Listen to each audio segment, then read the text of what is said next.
Okay, good morning, good afternoon, good evening everybody. Income tax basic concept. तो हमने last lecture में क्या देखा? फर्स्ट 5 मिनट्स में let us have the recap of all this things.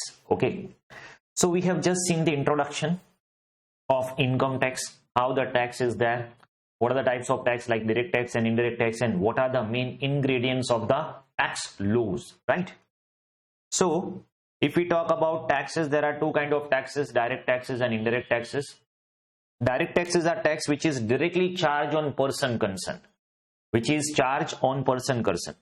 जबकि indirect taxes जो है that is charged by one person and same is to be collected from the other. Income tax जो generally होता है that is on income or wealth of the person, जो कि wealth tax तो अभी remove हो गया है बट फिर भी. और जो indirect taxes होता है that is on sale or purchase or manufacture, that is called supply in GST. Okay, तो वो गुड्स और सर्विसेज के सप्लाई के ऊपर होता है, गुड्स और सर्विसेज के सप्लाई के ऊपर होता है. डायरेक्ट टैक्स में आप अपना बर्डन शिफ्ट नहीं कर सकते, डायरेक्ट टैक्स में आप अपना बर्डन शिफ्ट नहीं कर सकते, जबकि इनडायरेक्ट टैक्स में you can shift the burden. In direct tax income is earn in particular year and collected in the next year, जबकि यहां पे it is charge on you can say as at the time of sale और purchase. Income tax का example है, यहां पे GST है, okay, और custom duty. Next important topic देखिए, हमने देखा था 5 इंग्रेडिएंट्स ऑफ टैक्स लॉज. हमने डिफरेंस भी समझा था लॉ में और एक्ट में क्या डिफरेंस है. ओके, तो यहां पे लॉ का जो फर्स्ट इंग्रेडिएंट है that is income tax act 1961. Total 298 sections are there and 14 schedules are there. Okay, the sections may be covering subsection, clause, subclause. Okay, and for better understanding of the act, you must know what is a proviso. Proviso is what? Exception. Example देखा था हमने 80 GGB GGC, right, जिसका example भी देखा था, जिसमें proviso भी था, एक्सप्लेनेशन भी था. और एक्सप्लेनेशन क्या है? Further clarification on the topic. Okay, तो that is how income tax act 1961 में आया था, एप्लीकेबल हुआ था 1 अप्रैल 1962 को. बट जो इनकम टैक्स आया 61 में, बट अभी हम पढ़ रहे हैं assessment year 22-23, that is financial year 21-22. तो अगर हम ये फाइनेंशियल ईयर 21-22 पढ़ रहे हैं तो इसका अमेंडमेंट कहां से आता है? एवरी ईयर इसमें अमेंडमेंट आता है. कौन लाता है amendment? Obviously the finance act. Amendment कौन लाता है? Finance act. फाइनेंस एक्ट के जो शेड्यूल है, ओके, उसमें 4 पार्ट्स है. पार्ट 1, अभी देखिए, right now we are talking about finance act 2021. Okay, यहां पे हम फाइनेंस एक्ट 21 की बात कर रहे हैं, ठीक है.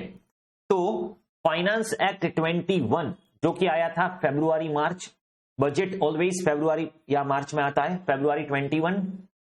और यहां पे पार्ट 1 में क्या लिखा होगा? Tax rate for assessment year 21-22. Okay, part 2 में क्या होगा? TDS rate for next financial year, मतलब फाइनेंशियल ईयर 21-22. एक बात हमेशा ध्यान रखना, as and when I say financial year और previous year, and as and when I say assessment year, both are different. Both are different. कैसे different है वो हम देखेंगे, ओके, बट माइंड वेल, दोनों डिफरेंट है. ओके, पार्ट 3 में क्या आएगा? पार्ट 3 में आएगा advance tax next year assessment year 22-23 tax rates, और वही टीडीएस रेट्स होंगे सैलरी के लिए. तो सर ये सैलरी का टीडीएस रेट अलग है और बाकी का टीडीएस रेट डिफरेंट है, वो कैसे? वो हम टीडीएस चैप्टर में देखेंगे, so do not worry for the same. Okay, और पार्ट 4 में क्या आएगा? Rule for computing agriculture income. तो यहां तक हमने पढ़ा था. Is this clear?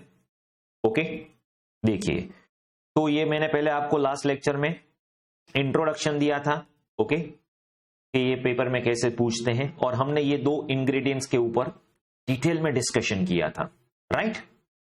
तो अभी हमारा थर्ड इंग्रेडिएंट है, वो है इनकम टैक्स रूल्स. क्या है? Income tax rules 1962. ओके.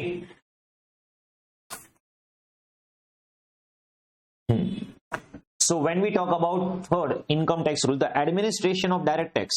अभी देखिए, जब भी ये लोग कोई एक्ट बनाएंगे, राइट, तो एक्ट बनाते हैं पार्लियामेंट में. ओके. एक्ट बनाने के बाद कोई तो अथॉरिटी होगी, कोई तो ऐसा बोर्ड होगा जिसको आप ये अथॉरिटी दे देंगे, ये अब आपकी जिम्मेदारी हुई. तो जो टैक्स की जिम्मेदारी है किसको दी है? एक सेपरेट बोर्ड बना के रख दिया, central board of direct taxes, CBDT. इसको शॉर्ट में हम क्या बोलते हैं? CBDT, central board of direct taxes. Okay. तो ये जो बोर्ड है उसका काम क्या है? देखरेख करना. किसकी? एडमिनिस्ट्रेशन करना. किसका? डायरेक्ट टैक्सेस का. तो सर ऐसे इनडायरेक्ट टैक्स में जीएसटी, सीबीआईसी है. ओके. उसमें जो जीएसटी काउंसिल है, ओके, उसका मेन इंपॉर्टेंट रोल है. वो इनडायरेक्ट टैक्स का हम जीएसटी में देखेंगे. Right now will not talk about indirect taxes. Okay. Right now will talk about direct taxes. तो एडमिनिस्ट्रेशन ऑफ डायरेक्ट टैक्सेस किसके पास है? सीबीडीटी. सर ये सीबीडीटी को पावर कौन दे रहा है? अभी देखिए, कोई भी एक्ट बनाएंगे, हमें कॉन्स्टिट्यूशन में पहले ही बोल दिया, क्या बोला? कि जो भी आप एक्ट टैक्स चार्ज करोगे वो वाया कोई एक्ट होगा, लो होगा, लो के हिसाब से आप टैक्स चार्ज कर सकते हो. तो यहां पे आप सीबीडीटी को पावर दे रहे हो. सीबीडीटी को पावर कौन दे रहा है? अभी देखिए, एक बार गवर्नमेंट ने एक्ट बना दिया तो वो एक्ट बोलेगा किसको पावर देना है, किसको अथॉरिटी देनी है, कौन कलेक्ट करेगा. ओके. तो ये पावर किसने दिया है? इनकम टैक्स एक्ट की सेक्शन 295 ने. इनकम टैक्स एक्ट की सेक्शन 295 ने पावर दिया है. किसको पावर दिया है? सीबीडीटी को, कि आप रूल्स बना सकते हो. तो ये जो सीबीडीटी है उसको 295 सेक्शन में, इनकम टैक्स के 295 सेक्शन में पावर दिया. You are the main authority of direct tax. So you are supposed to make the rules. जब एक्ट आया 61 में, तभी पावर दे दिया. पावर का यूज करके इन्होंने मतलब सीबीडीटी ने इनकम टैक्स रूल्स 1962 बनाए, और वही रूल हम कंसीडर कर रहे हैं. अभी देखिए, आगे आप देखोगे, we are having 5 heads of income, like salary head. Okay. Salary head मतलब कोई भी इनकम होगी ना तो हम उसको 5 हेड में डिवाइड करेंगे, और वो 5 जो हेड्स हैं उसके हमारे पास 5 सेपरेट चैप्टर्स हैं. Okay. Salary, house property, profit and gains of business profession, capital gain, other sources. वो भी मैं क्या बोल रहा हूं आपको सब पता चल जाएगा आगे जाके. ओके. और आज हम पूरा का पूरा जो टैक्स का सिलेबस है वो हम यही चैप्टर में इंट्रोड्यूस करने वाले हैं. ठीक है, कि कैसे ये पर्टिकुलर सिलेबस है. और अगर आपको टैक्स रिटर्न कैलकुलेट मतलब किसी का टैक्स कैलकुलेट करना है तो कितने स्टेप्स होने चाहिए, तो सब कुछ हम यहाँ पे कवर अप करेंगे. ओके. तो यहाँ पे एक बात देख लीजिए कि ये जो 295 है वो सेक्शन में सीबीडीटी को पावर दिया है और वो रूल्स बनाए. बट क्वेश्चन यहाँ पे ये है, रूल्स बनाए क्यों? रूल्स की क्या रिक्वायरमेंट है, क्यों जरूरत क्या है रूल्स की? तो देखिए, एक्ट में आपको बोला कि अगर आप जॉब कर रहे हो, ठीक है, यू आर डूइंग जॉब और you are earning salary every month. Okay. You are receiving salary every month. तो आपको सैलरी के जो इनकम का जो हेड है, income under the head salary, उसमें आपको इनकम टैक्सेबल होगी और उसी के हिसाब से आपको हम टैक्स चार्ज करेंगे. फिर बोलते हैं, अगर एम्प्लॉयर आपको कोई परक्विजिट देता है, फैसिलिटीज देता है, बेनिफिट्स देता है, एमिनिटीज देता है एम्प्लॉयर, ठीक है, तो आपको चार्जेबल होगा. Like being employ, after becoming a chartered accountant, you accepted a job, और जॉब में आपको एक मर्सिडीज बेंज कार मिल गई, मतलब आपको रखने के लिए नहीं दिए, सिर्फ यूज करनी है. ठीक है, तो यूज करने के लिए दी है तो वो आपकी हो जाती है परक्विजिट और उसके ऊपर भी टैक्स होता है. बट सर चलो, वो तो हमें पता चल गया कि अगर हमें मनी मिलेगा, ओके, अगर आपकी सैलरी 1 लाख पर मंथ है तो आपको पता चल गया कि ठीक है, चलिए हमारी इनकम हो गई 12 लाख. बट कार यूज करने के लिए दिया तो उसकी वैल्यू कैसे काउंट करेंगे? तो उसके लिए परक्विजिट्स के रूल्स हैं जो हम आगे के चैप्टर में देखेंगे. ओके, सैलरी में. तो वो रूल्स कहां पे दिए हैं? ये वो रूल्स दिए हैं इनकम टैक्स रूल्स 1962 में. मतलब रूल्स का काम क्या है?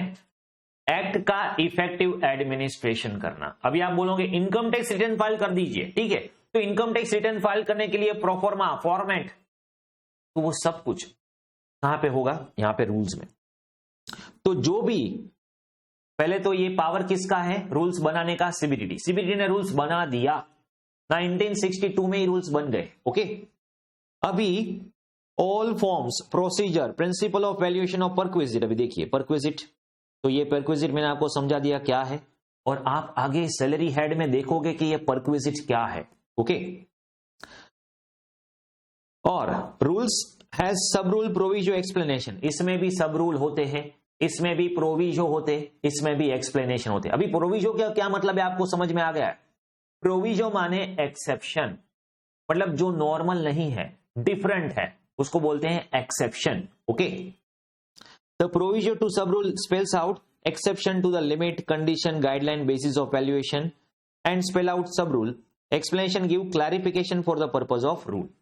तो ये हो गए आपके income tax rules. Okay, third ingredient.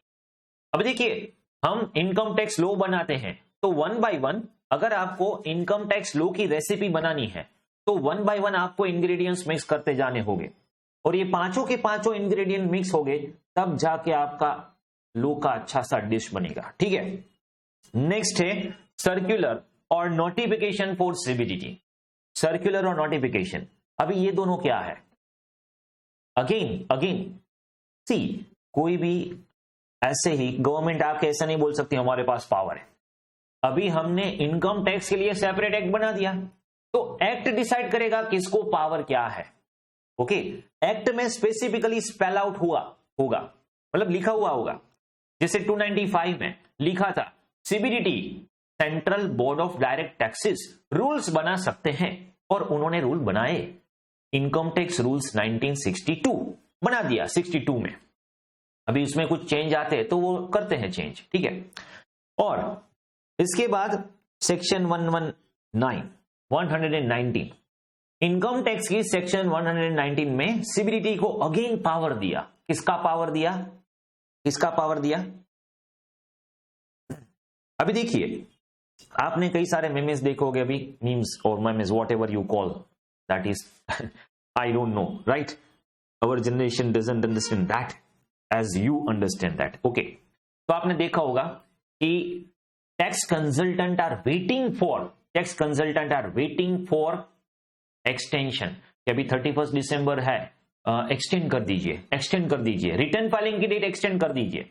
किसको रिक्वेस्ट कर रहे हैं, हमारे फाइनेंस मिनिस्टर को, निर्मला जी सीतारामन। ओके, तो अभी यहां पे देखिए जो भी एक्सटेंशन आएगा या तो फिर उसका नोटिफिकेशन आता है कि आपकी इनकम टैक्स रिटर्न की डेट 31 जुलाई है, 31 अक्टूबर है, ड्यू टू पैंडेमिक और due to any of the situation it is extended further.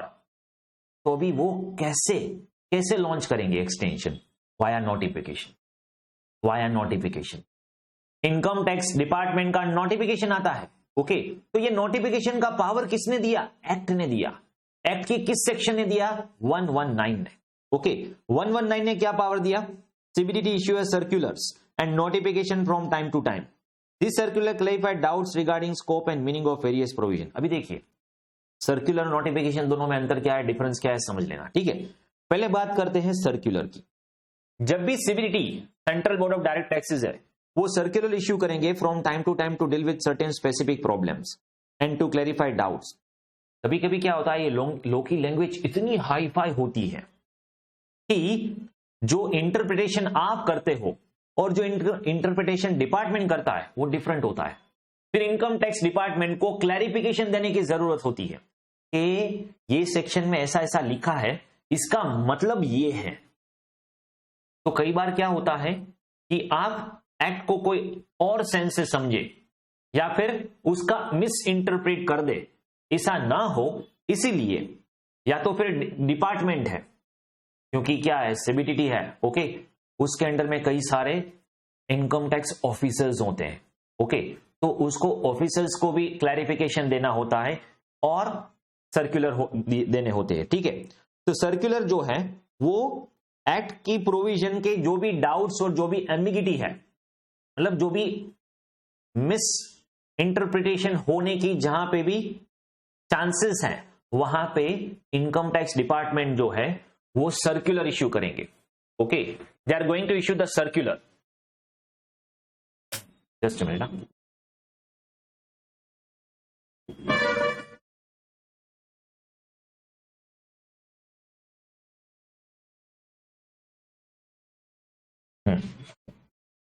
Okay, so यहां पे जो भी एक्ट है उसमें फर्दर क्लैरिफिकेशंस आते हैं जो सर्कुलर के अकॉर्डिंगली इश्यू होते हैं. Okay, circulars are issued for the guidance of officers and एसएसीज. जो भी सर्कुलर इश्यू होते हैं that is for the guidance of officers. Okay, अभी ये देखिए मैंने बोला आपको सीबीडीटी के अंदर कई सारे इनकम टैक्स ऑफिसर्स होते हैं तो उसको भी गाइडेंस देना होता है. The department is bound by circulars which circulars are not binding on the SSC. अभी देखिए एक बात खास ध्यान रखना. ओके, ये जो सर्कुलर होते हैं सर्कुलर वो डिपार्टमेंट को बाइंड करता है. सर इसका मतलब क्या हुआ डिपार्टमेंट को बाइंड करता है?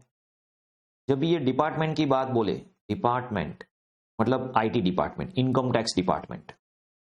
इनकम टैक्स डिपार्टमेंट मतलब ये जो इनकम टैक्स डिपार्टमेंट है सीबीडीटी के अंडर में, सीबीडीटी के अंडर में जो भी इनकम टैक्स डिपार्टमेंट है ओके उसको बाइंड करता है. एसएससी माने टैक्स पेयर, एसएससी माने टैक्स पेयर. ओके, अभी जो एसएससी का डिटेल में डिस्कशन करेंगे हम, उसका मीनिंग क्या है. ओके, तो अभी आप इतना समझ लो टैक्स पेयर को बाइंड नहीं करता है क्योंकि सर्कुलर है वो इंटरनल डिपार्टमेंट के लिए है. जबकि नोटिफिकेशन होगा, notification issued by central government. अभी देखिए ये कौन कौन इश्यू करता है. यहां पे आप देखेंगे सेक्शन 119 में सीबीडीटी को एम्पावर किया है. ओके, सर्कुलर कौन इश्यू करता है? सीबीडीटी. अभी मैंने आपको बोला, क्या बोला कि जो हमारी फाइनेंस मिनिस्ट्री है सेंट्रल गवर्नमेंट में ओके वो नोटिफिकेशन इश्यू करते हैं. The CBDT is also empowered to make and amend rules for the purpose of the act by issue of notification which are binding on both. तो जो notification होते हैं that is binding on both. SSC को भी bind करेगा और department को भी बाइंड करेगा. ओके, एसएससी को भी बाइंड करेगा और डिपार्टमेंट को भी बाइंड करेगा. जस्ट अ मिनट, मैं आपको बताता हूं क्या. अभी ये देखिए okay, see to it over here. यहां पे आप देखेंगे circular number so and so. Okay, तो इस तरह डिपार्टमेंट है वो सर्कुलर इश्यू करते हैं. अभी जो भी पर्टिकुलर ईयर होगा उसमें जितने सर्कुलर इश्यू किए होंगे उसके हिसाब से उसके नंबर आएंगे. Like circular number 21/2021. तो इसका मतलब ये हुआ 2021 का जो ईयर है उसमें डिपार्टमेंट ने टोटल सर्कुलर नंबर 21 इश्यू किया है 1 से लेके. ओके, डेट भी आएगी और ये किस किस के लिए एप्लीकेबल होगा ऐसा पूरा डिटेल आ जाएगा. ओके, इस तरह वो सर्कुलर इश्यू करते हैं. देखिए सर्कुलर नंबर यहां से देख लीजिए, सर्कुलर नंबर 12 अभी extension of time limit, circular number 16 extension of time limit for filing income tax return. इस तरह सर्कुलर्स इश्यू करते हैं. ओके, इस तरह डिपार्टमेंट क्या इश्यू करते हैं? Circulars and notifications. यहां पे नोटिफिकेशन देख लीजिए, नोटिफिकेशन नंबर 138/2021. तो इस तरह डिपार्टमेंट जो है वो सर्कुलर इश्यू करता है और जो सेंट्रल गवर्नमेंट या तो फिर डिपार्टमेंट आइदर और दे इश्यू नोटिफिकेशन.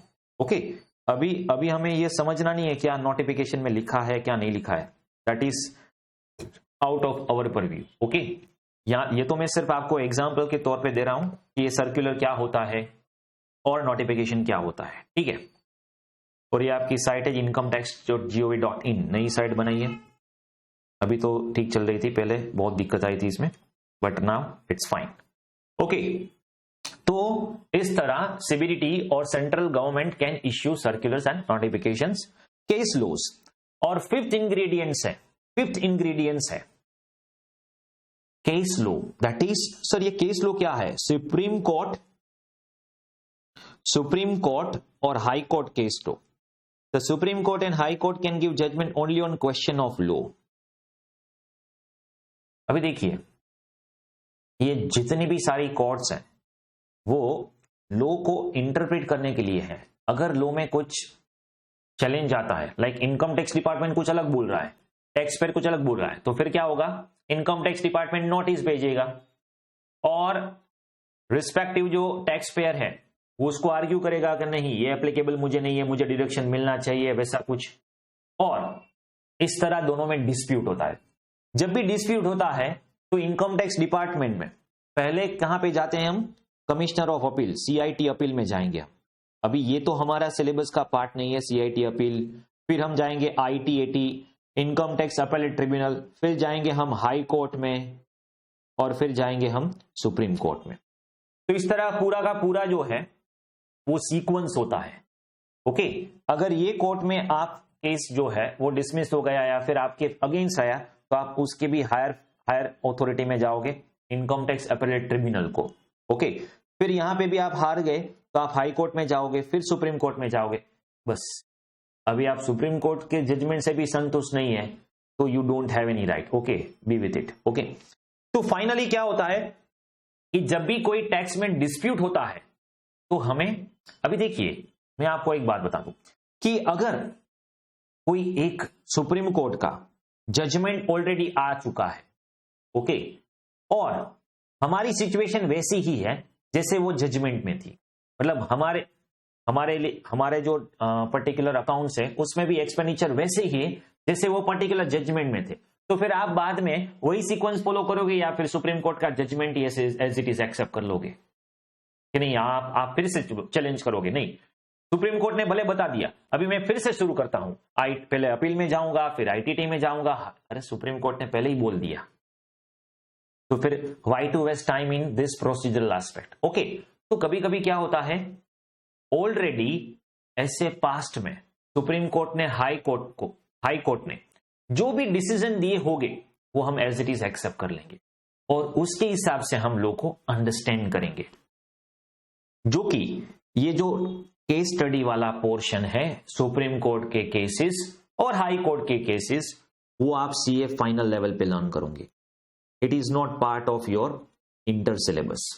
ओके, तो ये केस स्टडीज अभी हमें देखने नहीं है। Okay, that we will study at final level. Okay, तो ये है 5 इंग्रेडिएंट्स ऑफ लॉ। चलिए, इतना समझ में आ गया ये ingredients of law. Okay, income tax act जिसमें सेक्शन है 298, शेड्यूल है 14।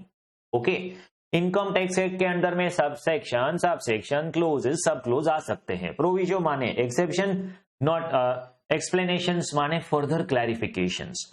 फाइनेंस एक्ट के 4 पार्ट है। पार्ट नंबर 1 में income tax rate for assessment year 21-22, part 2 में TDS rate for financial year 21-22, part 3 में नेक्स्ट ईयर के लिए असेसमेंट ईयर 22-23 जो कि अभी हम पढ़ेंगे। ओके, उसके टैक्स रेट्स, और 4th में एग्रीकल्चर। 3rd था इनकम टैक्स रूल्स, कौन बनाता है? CBDT।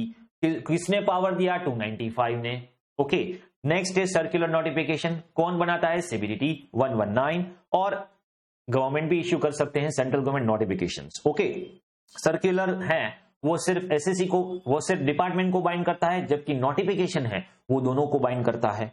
ओके, केस लो, सुप्रीम कोर्ट और हाई कोर्ट के जो डिसीजंस हैं, ओके, जो क्वेश्चन ऑफ लॉ के लिए है, और सुप्रीम कोर्ट का जो जजमेंट है that is law of land. Sir, law of land का मतलब क्या हुआ?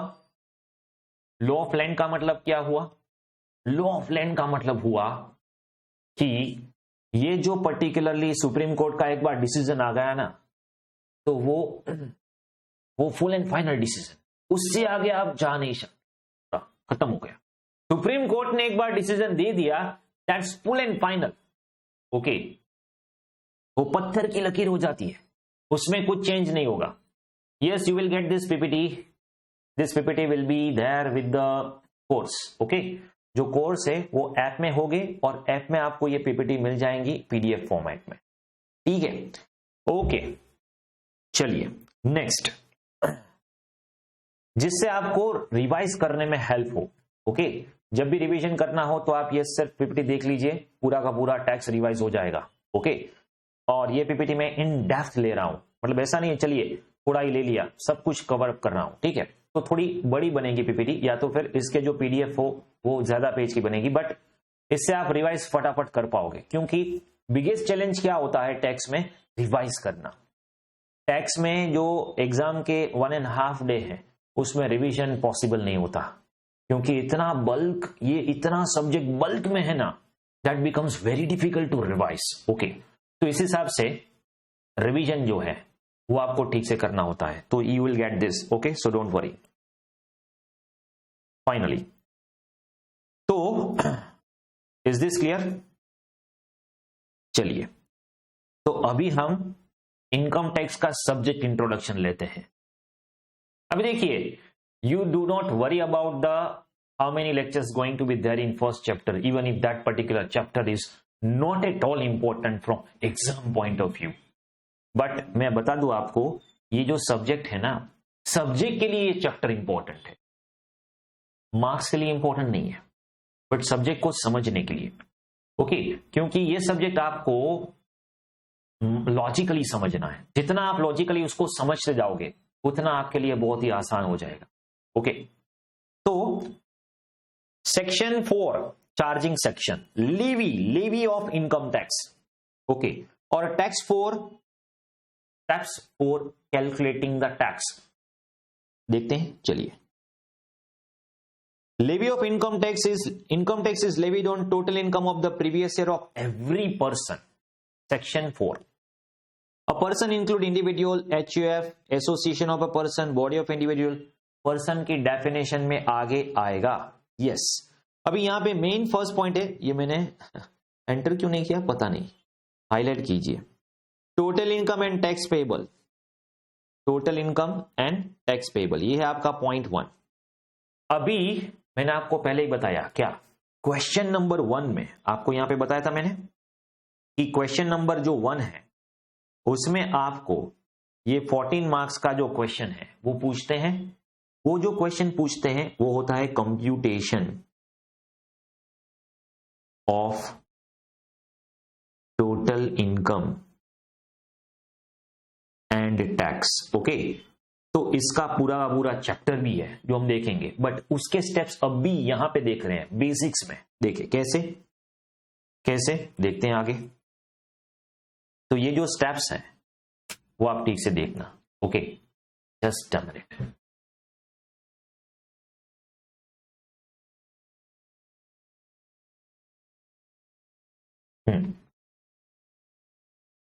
सो यहां पे total income and tax payable पहले कैलकुलेट करते हैं स्टेप नंबर 1 में। ओके, अभी यहां पे टोटल इनकम टैक्स पेबल कैसे काउंट करते हैं।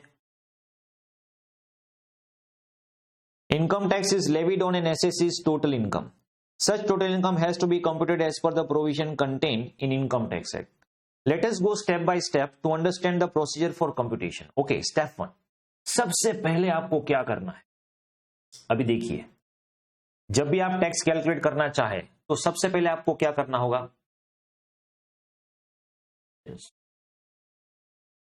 Okay, now see steps over here. First step is to determine residential status. So when we talk about charging income to any particular person,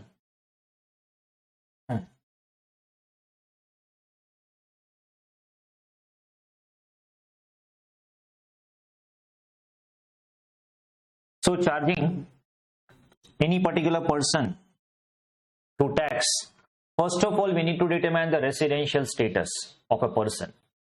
Okay, so first we are supposed to consider the residential status of a person over here. Is it okay now? Chaliye, now concentrate on this particular subject. How to determine residential status, that we will learn in chapter number 2. Okay, residential status, person is resident in India, non-resident in India, ordinary resident, not ordinary resident. Okay, so that resident and ordinary, resident but not ordinary, non-resident, this we will learn in chapter number 2, next chapter. Okay, यहाँ पे पहला chapter basic का है, Then after we will learn chapter number 2, residential status. Okay. ये जो residential status हमें determine करना है, वो क्यों करना है, वो क्यों करना है, वाई? अभी देखिए, देयर इज यू कैन से, कोई भी पर्सन को आप इनकम टैक्स चार्ज करते हैं दो तरह से, एक बेस्ड ऑन सोर्स और नेक्स्ट बेस्ड ऑन रेसिडेंस,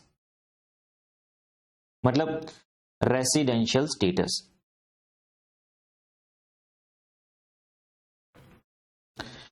अभी देखिए, अगर आपका सोर्स माने कहां से आपने इनकम अर्न की, मतलब से फॉर एग्जांपल आपने यूएस में से इनकम अर्न की तो उसका सोर्स हुआ फॉरेन सोर्स। ओके, अगर आपने इंडिया में से इनकम अर्न की तो आपका सोर्स हुआ इंडियन।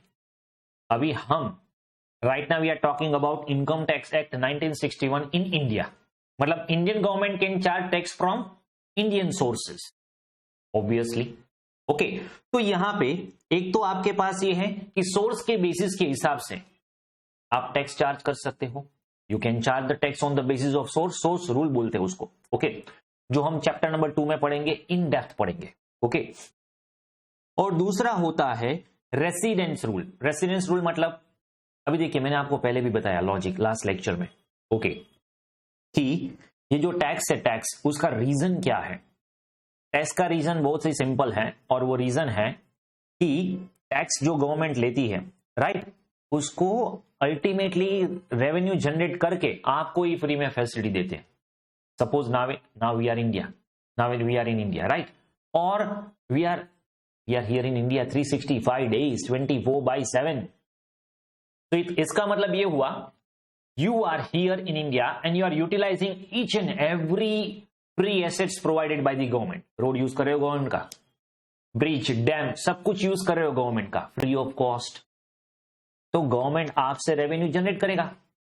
गवर्नमेंट क्या बोलेगा, यू आर इंडियन रेसिडेंट, मतलब आप भारत के रेसिडेंट हो।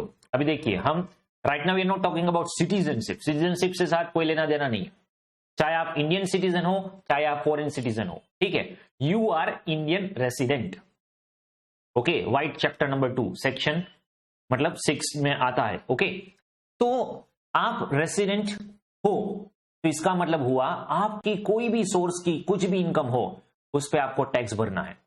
मतलब अभी ये स्टेप 1 क्यों है, क्योंकि आपको टैक्स लगेगा नहीं लगेगा, आपकी इनकम चार्जेबल होगी नहीं होगी, that is based on section 5 scope of total income, that is based on section 5 which is scope of total income।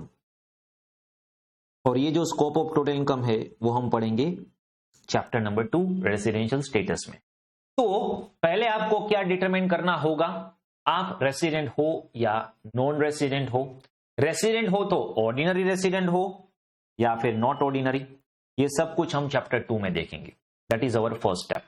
Step number 2, आपकी इनकम है, चलिए आपकी इनकम है फॉर श्योर, ओके, और वो इनकम टैक्सेबल है, बट इनकम किस head में टैक्सेबल होगी।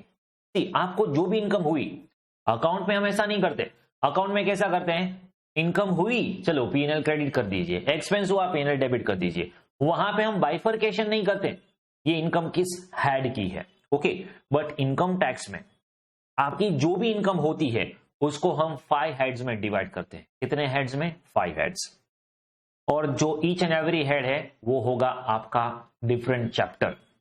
लाइक सैलरी हेड, अगर आप जॉब कर रहे हो और आपका एम्प्लॉयर रिलेशनशिप है और अगर आपका एम्प्लॉयर आपको as an employ salary payment कर रहे हैं तो वो इनकम टैक्सेबल होगी सैलरी हेड के अंडर में। हाउस प्रॉपर्टी, अगर आप प्रॉपर्टी रेंट पे देते हो और हाउस रेंट मिलता है, हाउस प्रॉपर्टी। और किसी भी तरह का बिजनेस या किसी भी तरह का प्रोफेशन करते हो, उसको बोलते हैं profit and gains from business और प्रोफेशन, पीजीबीपी, तो वो होगा पीजीबीपी हेड। और कैपिटल गेन, अगर आपकी कोई कैपिटल एसेट है वो आप सेल करते हो, लाइक आपकी हाउस प्रॉपर्टी है सेल करते हो, गोल्ड सेल करते हो, ओके, इन्वेस्टमेंट सेल करते हो, तो ये जो भी आपका कैपिटल एसेट है वो सेल करने से जो भी आपको गेन मिलता है, प्रॉफिट मिलता है, वो आता है कैपिटल गेन हेडिंग में। और जो ये 4 हेड में कवर अप ना हो वैसी सारी की सारी इनकम जो भी आपको हो रही है, डिविडेंड, इंटरेस्ट, कुछ भी अदर सोर्स में आ जाएगा। This is the residual source. जो भी 4 हेड में नहीं आती है वो सारी की सारी इनकम कहां पे आ जाएगी? अदर सोर्स में। और ये 5 हेड का डिफरेंट चैप्टर है हमारे पास। यस, तो पहले हम रेसिडेंशियल स्टेटस देखेंगे, उसके बाद 5 हेड की जो इनकम है, इनकम को हम 5 हेड्स में डिवाइड करेंगे। बट डिवाइड करने से पहले ये आएगा चैप्टर नंबर 4, 5, 6, 7, 8, जो कि मॉड्यूल में तो आपको चैप्टर नंबर 4 में ही सारे के सारे दे दिए। Chapter number 4 unit 1, chapter number 4 unit 2, unit 3, unit 4, unit 5, like that. Okay, तो हम यूनिट के हिसाब से भी कैलकुलेट कर सकते हैं। यहाँ पे चैप्टर 4.1, 4.2, 4.3, 4.4 एंड 4.5। ओके, और यहां पे आता है एग्जामिशन, चैप्टर नंबर 3, एग्जामिशन आएगा। अभी सर ये एग्जामिशन क्या है और how the exemption is different from deduction? Right now what we are doing, हम यहां पे स्टेप्स कर रहे हैं। किसके स्टेप्स कर रहे हैं? यहां पे हम स्टेप्स कर रहे हैं कि कैसे पर्टिकुलर पर्सन जो है उसका आप इनकम कैलकुलेट करोगे और उसके ऊपर टैक्स का कंप्यूटेशन होगा। और ये जो भी आप टैक्स कैलकुलेट करोगे रिटर्न के साथ, पूरा का पूरा हम प्रैक्टिकली भी देखेंगे कैसे करते हैं। बट पहले हमें इसके लिए थ्योरी समझनी जरूरी है, फिर मैं आपको प्रैक्टिकली भी ले जाऊंगा कि कैसे रिटर्न फाइल होता है, कैसे हम उसको डिफरेंट ITR में उसको रिटर्न फाइल करते हैं, वो सब कुछ मैं आपको सिखाऊंगा। Don't worry. Income to be computed in accordance with the provision governing particular head of income. Exception, exemptions. अभी देखिए देयर इज चैप्टर नंबर 3 जिसमें हेड चैप्टर का हेडिंग है income which do not form part of total income. मतलब अगर आपकी income तो है बट वो जो इनकम है वो पर्टिकुलरली आपको टैक्सेबल नहीं होगी, मतलब वो इनकम आपकी एग्जेम्प्ट हो जाएंगी। इसको बोलते हैं हम एग्जेम्प्ट इनकम। क्या बोलते हैं हम? Exempt income. तो ये एग्जेम्प्ट इनकम क्या है? तो चैप्टर नंबर 3 देखेंगे। ऐसी कई सारी इनकम है जो आपको एग्जेम्प्ट होने वाली है, मतलब उसके ऊपर टैक्स नहीं आएगा, लाइक एग्रीकल्चर इनकम एग्जेम्प्ट है। अगर आपको एग्रीकल्चर इनकम होती है तो उसके ऊपर आपको कोई टैक्स नहीं लगेगा, if it is purely agriculture income. Okay, तो वो भी हम चैप्टर नंबर 3 में देखेंगे कि एग्रीकल्चर इनकम के ऊपर टैक्स कैसे काउंट करते हैं, कैसे वो एग्जेम्प्ट होता है। अपार्ट फ्रॉम दैट, अगर आप सैलरी रिसीव कर रहे हो, साथ में आपको मिलता है house rent allowance, education allowance, तो सभी में आपको थोड़ा थोड़ा एग्जेम्पशन मिलता है।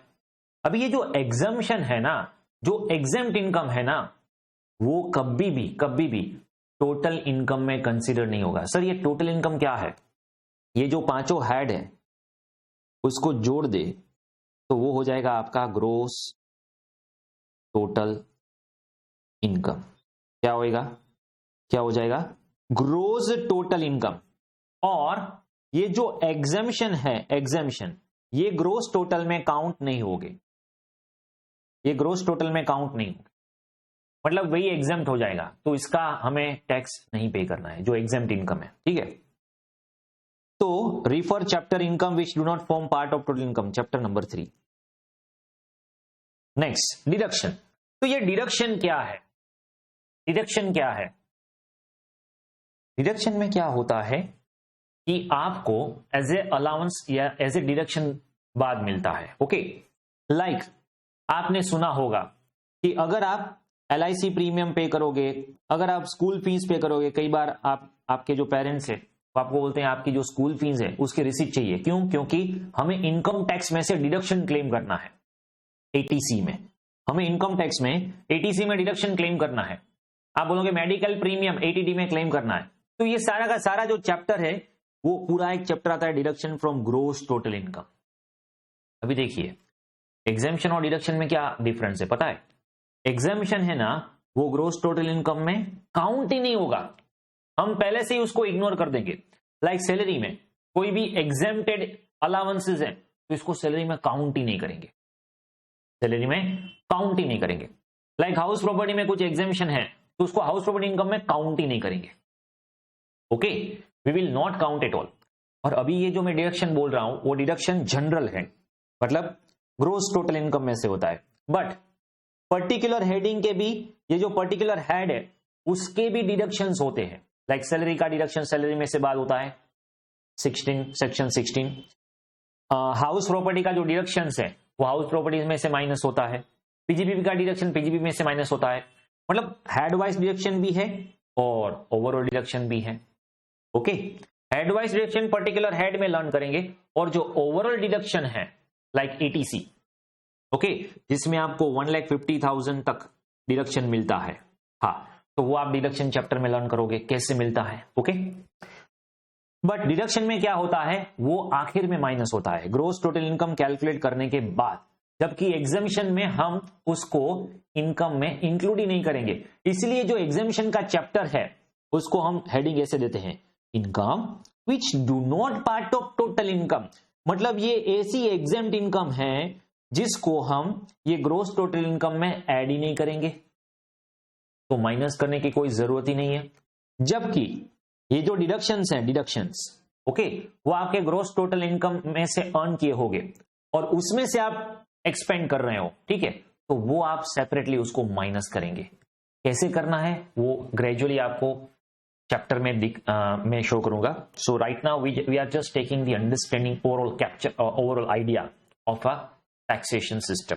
ओके, नेक्स्ट, तो इसका भी हमारे पास एक चैप्टर है, deduction from gross total income. Okay, next, clubbing of income of the spouse और माइनर चाइल्ड। अब कभी कभी कैसे क्या होता है कि कई बार कई लोग इनकम टैक्स अवॉइड करने के लिए इनकम टैक्स भरते कितने लोग हैं, आप गूगल करके देख लीजिए, पता चल जाएगा कि हमारी जो 140 करोड़ की जो आबादी है उसमें से only few percentage are actually paying tax. तो बाकी का क्या है, सिर्फ वही लोग अर्न करते हैं क्या, majority ignoring the tax.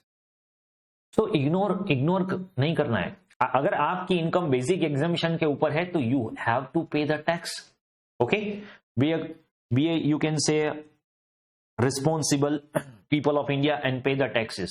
But कई बार लोग क्या करते हैं कि अभी देखिए हमारे टैक्स रेट क्या है वो आगे देखेंगे, इसी चैप्टर में आगे देखेंगे, राइट। बट अभी मैं आपको बता दूं 250 तक कोई टैक्स नहीं है, ये आपने कभी कभी नॉलेज के लिए सुना होगा। फिर 250 से 5 लाख तक 5%, 5 से लेके 10 लाख तक 20%। अगर आपकी इनकम 10 लाख से भी ज्यादा हुई तो आप पे करोगे 30% टैक्स। तो सर 30% टैक्स कौन देता है? मतलब अगर आपकी इनकम 10 लाख से ज्यादा हुई, net income I am talking about, net taxable income I am talking about, deduction सब कुछ माइनस कर दिया और आपकी जो टैक्सेबल इनकम है वो 10 लाख से ज्यादा है। ओके, अभी देखिए फॉर एग्जांपल मेरी इनकम जो है वो 10 लाख से ज्यादा है फॉर एग्जांपल। ओके, और अभी मेरे फैमिली मेंबर है, हाउस वाइफ है, फादर मदर सब है, राइट। तो मैं क्या करता हूं, अगर मैं कोई इनकम अभी 10 लाख के बाद जो मैं इनकम मुझे आएगी, से फॉर एग्जांपल मुझे 3 लाख इनकम मिलने वाली है, 10 लाख से ज्यादा एडिशनल 3 लाख इनकम, तो उसके ऊपर टैक्स कितना आएगा 30%। मतलब मुझे टैक्स कितना पे करना होगा 90,000। अभी मैं क्या ट्रिक करूंगा, ये इनकम तो मेरी ही है, ओके, ये इनकम लीगली मेरी है, बट मैं उसको ऐसे ऑन पेपर दिखाऊंगा कि इनकम मेरी वाइफ की है, वाइफ या तो माइनर चाइल्ड कुछ भी। ओके, और फिर क्या होगा देखिए, वाइफ जो है वो तो हाउस वाइफ है और उसकी इनकम हो गई 3 लाख, तो यहां पे क्या हो जाएगा 250 तक कोई टैक्स ही नहीं है और 250 से लेके 3 लाख तक 5% टैक्स आएगा और उसकी भी आपको रिबेट मिल जाएगी। मतलब आपके ये 3 लाख पे कोई टैक्स नहीं आएगा। मतलब मैंने 90,000 का टैक्स बचाया नहीं, इसको बोलते हैं अवॉइड किया। क्या किया आपने, अवॉइड किया। इनकम आपकी है और आप अपनी वाइफ या फिर स्पाउस के नाम पे इनकम जनरेट कर रहे हो। लॉजिकली उसकी इनकम नहीं, अगर उसकी इनकम होगी तो उसका सेपरेट रिटर्न होता है, और उसका सेपरेट रिटर्न में उसका जो इनकम है वो टैक्सेबल वहां पे हो जाएगा। बट यहां पे अपनी इनकम आप अपने स्पाउस को ट्रांसफर कर देते हो। क्यों ट्रांसफर क्यों करते हैं लोग? अवॉइड द टैक्स, टैक्स नहीं पे करना, टैक्स की चोरी करनी है, इसको चोरी बोलते हैं, क्या बोलते हैं? ओके, तो एक प्रोविजन है, अगर इनकम टैक्स डिपार्टमेंट को पता चला आपने ऐसा किया है, अगर इनकम टैक्स डिपार्टमेंट को पता चला आपने ऐसा किया है, तो बोलेंगे नहीं ये 3 लाख आपके वाइफ के नहीं है, ये 3 लाख आपने ही अर्न किए हैं और आपको ही क्लब होगे। क्या होगे? भले ही इनकम वाइफ को मिली है, भले इनकम डायरेक्टली वाइफ के बैंक के अकाउंट में आई है, बट ये इनकम आपकी है, इसीलिए इसको हम आपके मिस्टर ए जो है उसके रिटर्न में ही क्लब करेंगे, उसको बोलते हैं क्लबिंग। ओके, तो क्लबिंग का भी सेपरेट चैप्टर आएगा, कैसे क्लबिंग होता है। ओके, और ये आप बताइए, माइनर है, अगर कोई आपका माइनर चाइल्ड है, ठीक है, तो माइनर चाइल्ड की इनकम कैसे होगी? वो तो अर्न ही नहीं कर पाएगा, और आपको पता है, आगे आपने देखा है, contract with the minor will be void एब इनिशियो, कॉन्ट्रैक्ट में देखा था फाउंडेशन में। ओके, तो यहां पे क्या है, अगर माइनर की कुछ इनकम होगी तो माइनर कैसे अर्न करेंगे? हाँ, ये अलग बात है, अगर माइनर के पास कोई टैलेंट हुआ और उसने अपने टैलेंट के बलबूते पर खुद की इनकम अर्न की, तो फिर वो माइनर को टैक्सेबल होगी। बट कई बार क्या होता है, तो जो पेरेंट है खुद की इनकम 10 लाख से ज्यादा हो गई, तो फिर क्या करेंगे, माइनर चाइल्ड के नाम पे एफडी कर देंगे, दूसरे चाइल्ड के नाम पे इन्वेस्ट कर देंगे, फिर बहुत सारा रिटर्न मिलेगा और बोलेंगे माइनर की इनकम है। ऐसा थोड़ी चलेगा, माइनर ने थोड़ी अर्न करने गए थे, नहीं, ये आपकी इनकम है, ये पेरेंट की इनकम है, तो माइनर की इनकम को किस में क्लब करना है? पेरेंट में। कैसे करना है वो हम चैप्टर में देखेंगे। तो ऐसा एक चैप्टर आएगा कॉल क्लबिंग। पहले हमने क्या किया, पहले पर्टिकुलर पर्सन का रेसिडेंशियल स्टेटस देख लिया, पहले हमने पर्सन का रेसिडेंशियल स्टेटस देख लिया कि उसका रेसिडेंशियल स्टेटस क्या है। आफ्टर दैट उसकी जो इनकम है, अगर वो एग्जेम्प्ट है तो वो हम काउंट नहीं करेंगे, अगर वो एग्जेम्प्ट है चैप्टर नंबर 3 तो हम इसको इग्नोर कर देंगे, एग्जेम्प्ट नहीं है, टैक्सेबल है, तो चैप्टर नंबर 4.1 2 3 4 5 पांचों 5 हेड में डिवाइड कर देंगे। फिर उसको देखेंगे कोई और पर्सन की इनकम हमारे अंडर क्लब होती है नहीं होती है। ओके, तो वो क्लबिंग वाली इनकम भी हम ऐड कर देंगे। उसके बाद मुझे एक क्वेश्चन हर बार होता है कि अगर कोई पर्सन की पॉजिटिव इनकम हुई तो गवर्नमेंट टैक्स देते हैं, राइट, टैक्स लेते हैं हमारे पास। लाइक कोई पर्सन है, वो बोला मेरी इनकम 10 लाख है, तो गवर्नमेंट बोलेगा टैक्स लाओ चलिए। बट अगर कोई पर्सन बोलेगा मेरा लॉस 5 लाख है, तो क्या हम ऐसा कह सकते हैं गवर्नमेंट को मेरा टैक्स वापस लाइए? नहीं, होना चाहिए, राइट। अगर मुझे लॉस, मेरी इनकम होती है तो गवर्नमेंट मुझसे टैक्स क्लेम करते हैं, ठीक है, और मैं इंडिया में हूं, मेरा लॉस हुआ, loss is nothing but the negative income, तो गवर्नमेंट को मुझे टैक्स वापस देना चाहिए, इजंट इट? तो आप बोलोगे मेरा 50 लाख का लॉस है, चलिए मुझे मेरा 10 लाख का टैक्स वापस दे दीजिए। ऐसा नहीं होता है प्रैक्टिकली। हाँ, बट ऐसा हो सकता है कैसा कि अभी आपका लॉस हुआ 5 लाख, अभी नेक्स्ट ईयर से फॉर एग्जांपल आपका प्रॉफिट हो गया 25 लाख, तो आप ऐसा बोल सकते हो लास्ट ईयर में मुझे 5 लाख का लॉस हुआ था, हाँ, वो पहले मैं इसमें से माइनस कर दूंगा, तो अभी मेरा नेट प्रॉफिट कितना हो गया 20 लाख, तो मैं सिर्फ 20 लाख पे टैक्स दूंगा, क्योंकि 5 लाख तो मेरा पिछले साल का जो लॉस था, ओके, वो मैंने इस साल के जो प्रॉफिट है उसमें से एडजस्ट किया, और बाकी का जो प्रॉफिट आया उस पे ही मुझे टैक्स देना है। Logically he is correct, logically तो ये सच है।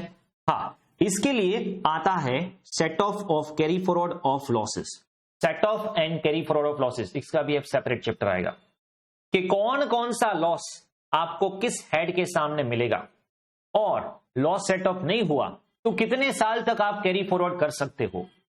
ओके, ऐसा थोड़ी होता है कि चलिए अभी का लॉस है वो नेक्स्ट ईयर में सेट ऑफ कर लीजिए वरना लैप्स हो जाएगा, नहीं, थोड़ा टाइम तो दीजिए।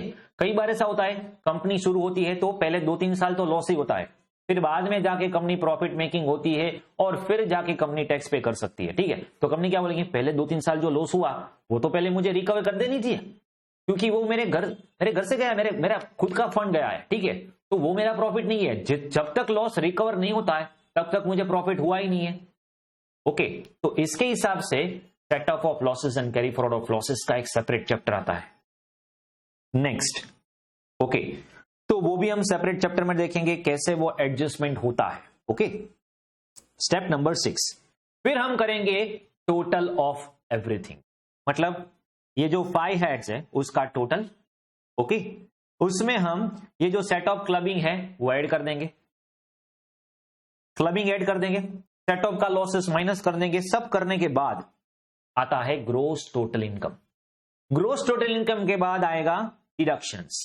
डिडक्शंस में हमें यहां पे एग्जांपल दिए हैं, but you are not suppose to worry about this, क्योंकि ये जो पूरे के पूरे डिडक्शंस है वो हम पर्टिकुलर डिडक्शन के चैप्टर में सेपरेटली करेंगे, तो do not worry for the same. Okay, तो यहां पे होगा लाइफ इंश्योरेंस प्रीमियम, लाइक ऐसे कई सारे डिडक्शंस होते हैं आपको, contribution to PF, medical premium, अगर आपने एजुकेशन के लिए लोन ली तो उसका इंटरेस्ट मिलेगा आपको, अगर आपने हाउस परचेस किया लोन पे और उसका जो लोन है उसका इंटरेस्ट आपको मिलेगा। बट ये जो इंटरेस्ट है ना वो आपको सेपरेट चैप्टर में मिलेगा, लाइक हाउस प्रॉपर्टी का डिडक्शन हाउस प्रॉपर्टी में मिल जाएगा, तो यहां पे प्रिंसिपल आना चाहिए, ठीक है, no problem. Rent paid, donation etcetera, employment of with deduction of certain income, deduction of other incomes and other deductions. तो ये सारे के सारे डिडक्शन हम पर्टिकुलर चैप्टर में देखेंगे, क्योंकि अब आपको वो समझ में नहीं आएगा कौन कौन से डिडक्शंस है, ठीक है। जब आप पढ़ लोगे तब आप पता चल जाएगा कि कौन कौन से डिडक्शंस होते हैं। एक बात समझिए, is there any difference between gross total income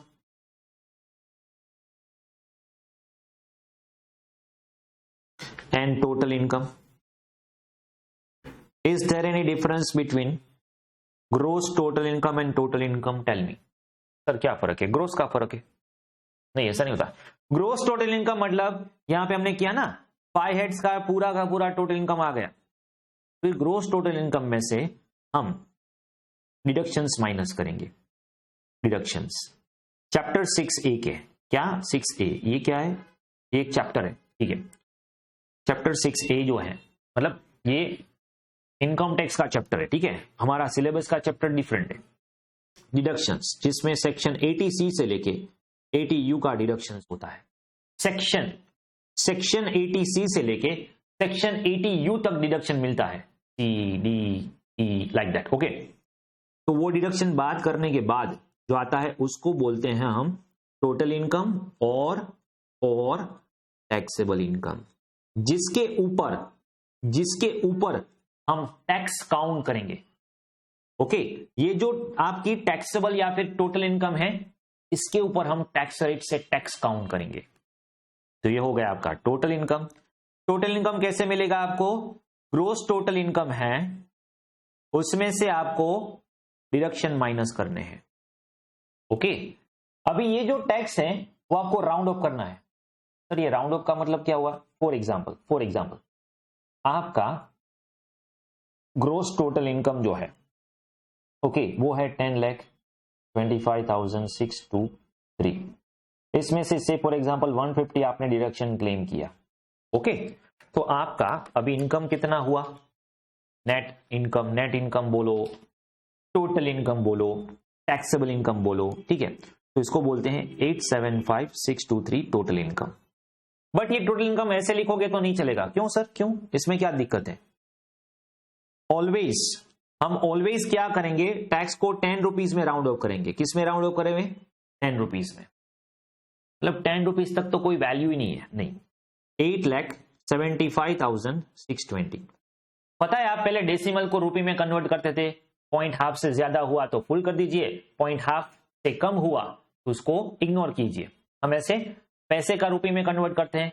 इस हिसाब से आपको टैक्स में और इनकम में 10 रुपीज में राउंड ऑफ करना है, 10 रुपीज में। तो सर ये राउंड ऑफ कैसे करें? लाइक यहां पे 3 है लास्ट में, देखिए, तो आपको यहां पे 0 कर देना है।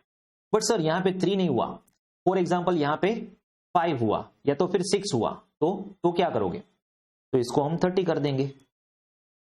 5 या 5 से ज्यादा हुआ तो प्लस में राउंड ऑफ करना, अगर 5 से कम हुआ तो माइनस में राउंड ऑफ करना। मल्टीपल ऑफ 10 रुपीज में ही इनकम प्रेजेंट करेंगे, मल्टीपल ऑफ 10 रुपीज में ही टैक्स प्रेजेंट करेंगे, फुल एंड फाइनल। कई बार क्या होता है, यस, ग्रोस माइनस डिडक्शन। कई बार क्या होता है, कई बार student use to write as it is this, और आपको ये राउंड ऑफ ना करने से भी आपका आधा मार्क एज इट इज चला जाता है। तो we are suppose to always think, देखिए एजुकेशन सेस आगे आएगा, वो कई बार ऐड करना भूल जाते हैं, मार्जिनल काउंट करना कई बार भूल जाते हैं, ओके, कई बार ये राउंड ऑफ करना भूल जाते हैं। तो ये छोटी छोटी गलतियां है, वो आपको ध्यान रखना है, आपको भूलना नहीं है, ओके। तो राउंड ऑफ किस में करेंगे हम, 10 रुपीज में करेंगे, ओके। तो ये हो गया आपका पूरा table, computation of total income. सबसे पहले हम रेसिडेंशियल स्टेटस काउंट करेंगे, इनकम जो भी होगी उसको 5 हेड्स में डिवाइड करेंगे। 5 हेड में डिवाइड करने के बाद आपको एग्जाम्पशन डिडक्शन काउंट करना है, क्लबिंग अप्लाई करना है, सेटअप करना है, जीटी आएगा उसमें डिडक्शन माइनस करोगे, total income, that's it. Next step, अभी पूरा नहीं हुआ, अभी पूरा नहीं हुआ है। नेक्स्ट, ये पूरा का पूरा इनकम टैक्स का इंट्रोडक्शन चल रहा है। तो जितने चैप्टर आपको ये पोर्शन 60 मार्क्स के जो पोर्शन है डायरेक्ट टैक्स उसमें आने वाले हैं, उसका हम इंट्रो ले रहे हैं step by step, okay.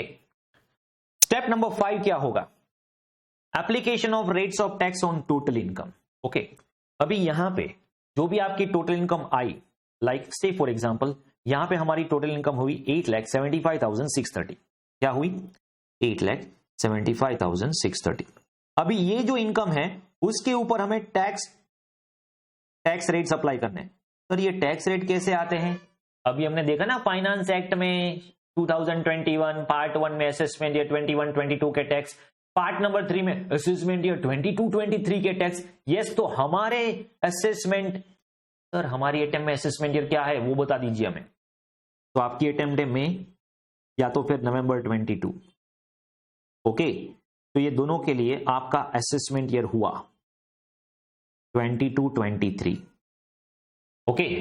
C tax में एक बात ऑलवेज याद रखना, आपको जो भी असेसमेंट ईयर अप्लाई होता है ना उसका ही मटेरियल पढ़ना है, उसका ही लेक्चर देखना है। कभी भी ऐसा नहीं करोगे आप कि पास्ट ओल्ड लेक्चर्स देख लिए और अमेंडमेंट देख लिया।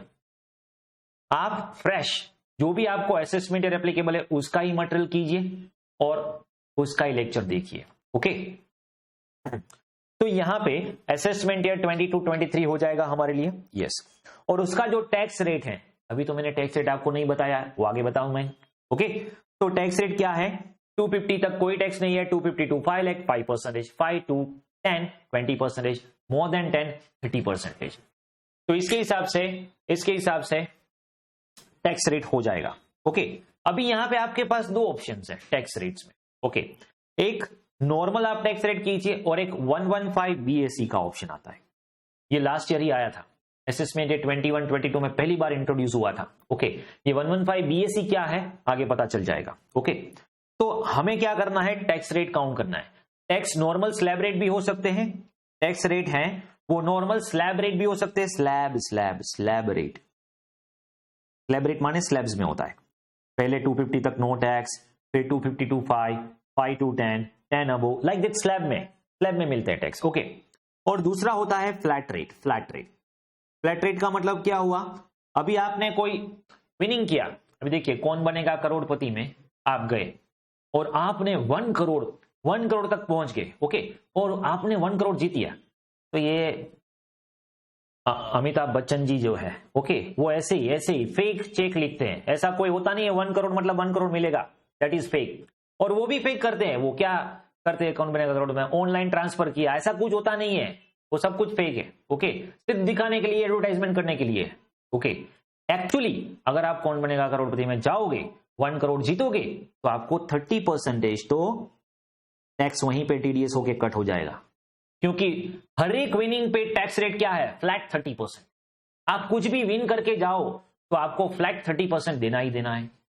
तो वहां पे आपका 30% एज इट इज कट हो जाएगा और आपके बैंक अकाउंट में टीडीएस माइनस करके आएंगे net 70 lakh rupees only.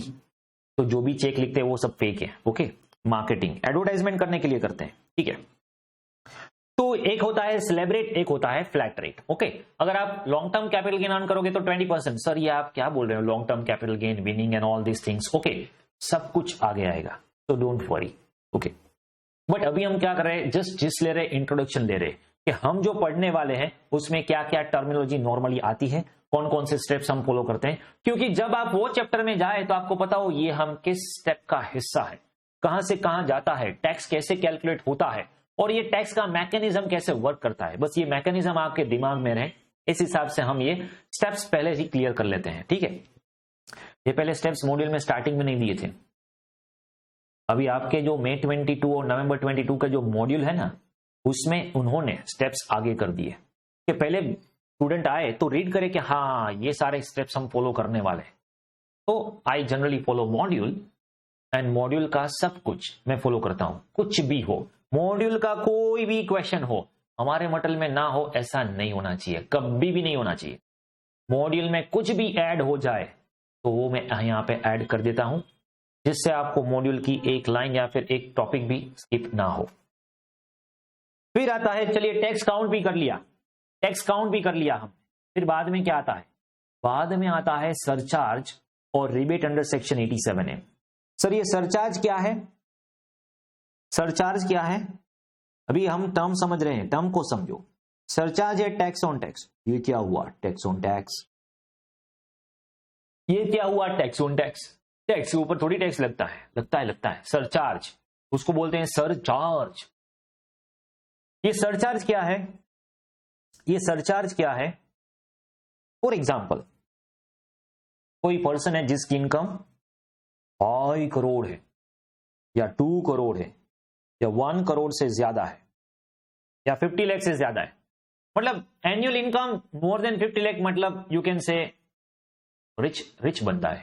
Okay, तो रिच पीपल इज दैट, क्योंकि अगर आपकी इनकम 50 लाख से कम है तो ठीक है, वो इनकम ठीक ठाक है, you are in a moderation, बराबर। बट अगर आपकी net annual income more than 50 lakh है, net annual income more than 50 lakh है, ओके, तो इसका मतलब ये हुआ कि आप थोड़े रिच हो।